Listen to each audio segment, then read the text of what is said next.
सबके जीवन में कई बार ऐसा होता है कि हम लक्ष्य के बिल्कुल निकट होते हैं, परंतु अचानक हमारे मार्ग जैसे बंद हो जाते हैं या फिर हम भ्रम में फंस जाते हैं। कभी कभी उस भ्रम से जूझकर हार मान लेते हैं, कभी कभी उस भ्रम को ही लक्ष्य समझ लेते हैं और प्रत्येक स्थिति में हमारा लक्ष्य हमसे दूर होता जाता है।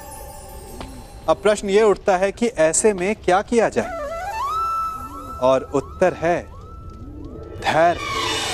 मन जब अधीर होता है तब सोचने समझने की क्षमता खो देता है, भ्रम के माया जाल में फंस जाता है और अंततः थक कर हार जाता है। जबकि धीरज रखने से मन शांत होता है, आप एकाग्रचित होते हैं, भ्रम के माया जाल से निकलकर अपने लक्ष्य को देख पाते हैं। इसीलिए धीरज रखना सीखें, क्योंकि ये बहुत बड़ी शक्ति है।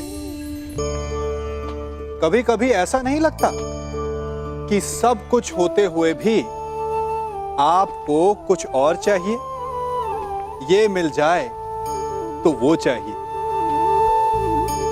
यदि आपको ऐसा असंतोष अनुभव होता है तो इसमें कोई आपत्ति नहीं है, क्योंकि संतुष्ट हो जाना मनुष्य का स्वभाव ही नहीं है। और इसी कारण मानव ने सभी जीवों में सबसे अधिक विकास किया। इसीलिए मनुष्य ने आर्थिक और शक्ति रूप से वृद्धि की, संपन्नता बढ़ती गई, ज्ञान बढ़ता गया। अर्थात विकास के लिए असंतोष बहुत आवश्यक है। परंतु समस्या तब उत्पन्न होती है जब ये असंतोष ईर्ष्या में बदल जाता है। जब आप स्वयं की संपत्ति अर्जित करने की अपेक्षा ये प्रयास करने लगते हैं कि आपके प्रतिद्वंदी की संपत्ति अधिक ना रहे, तब ये असंतोष ईर्ष्या में बदल जाता है। और यही ईर्ष्या जन्म देती है अपराध को, षड्यंत्र को।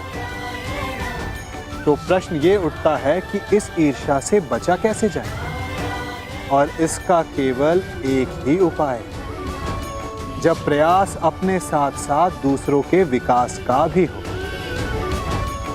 तब जाकर ईर्ष्या समाप्त होती है और प्रारंभ होता है आनंद का, वास्तविक विकास का।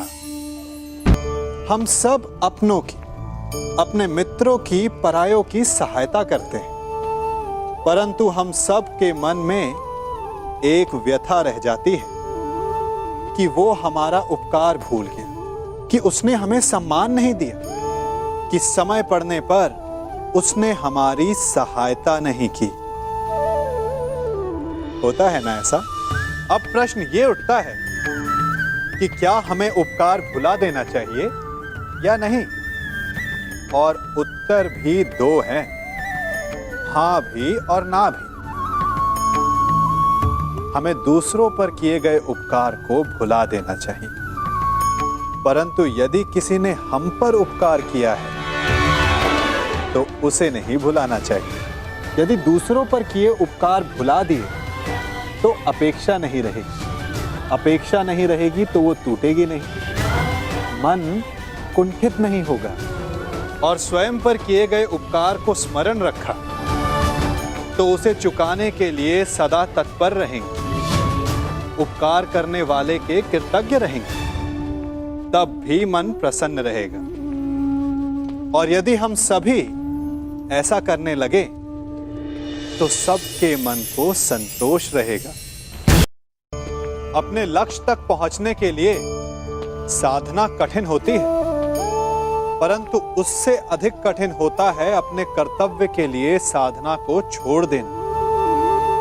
अब आप सोच रहे होंगे कि ये कैसी पहेली है। हम सब लक्ष्य प्राप्त करने के लिए अपनी सीमा से पार जाकर परिश्रम करते हैं, और कभी कभी लक्ष्य सामने होने पर भी हमारे समक्ष विकल्प आ जाता है कि लक्ष्य प्राप्त करें या कर्तव्य निभाएं। और चूंकि मनुष्य कहीं ना कहीं थोड़ा सा निर्बल होता है, तो वो कर्तव्य से पलायन कर जाता है।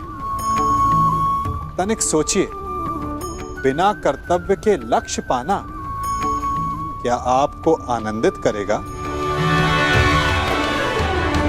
नहीं ना, क्योंकि कभी ना कभी लक्ष्य आपकी परीक्षा लेता है कि क्या आप कर्तव्य निभाने में सक्षम हैं या नहीं। लक्ष्य आपको तभी चुनेगा जब आप कर्तव्य को चुनेंगे। बड़ा ही विचित्र भाव है ना? हम जीवन में आगे बढ़ते हैं अपने संबंधियों के लिए। हम परिश्रम करते हैं ताकि वो प्रसन्न रहे जिनसे हमारा संबंध है। परंतु कभी कभी ये आवश्यक हो जाता है कि जिनसे हमारा संबंध है उन्हें रोका जाए, उनके मार्ग में बाधा डाली जाए।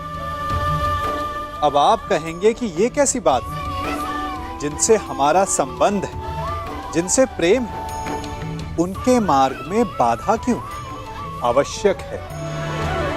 नदी की धारा में आया छोटा सा सेतु उसके प्रवाह को तीव्र कर देता है। जिनसे हम प्रेम करते हैं उनकी आलोचना आवश्यक है ताकि वो अपनी कमियों को सुधारें, अपनी शक्तियों के वेग को बढ़ाएं और सफलता प्राप्त करें। कहते हैं जब भाग्य बुरा हो तो मीठी नदी का पानी भी खारा हो जाता है।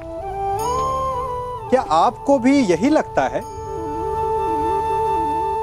नहीं, हर अनहोनी का कारण भाग्य नहीं होता। कारण होती हैं हमारी असावधानियां। कठिनाइयों में सावधानी सबसे महत्वपूर्ण ढाल है। अनजान मार्ग पर आगे बढ़ने से पूर्व अपने एक पांव को धरा पर जमाना और दूसरे पांव से आगे आने वाली भूमि को टटोल लेना ही समझदारी है। सत्य बोलने में, वचन देने में या प्रतिज्ञा लेने में सावधानी आवश्यक है।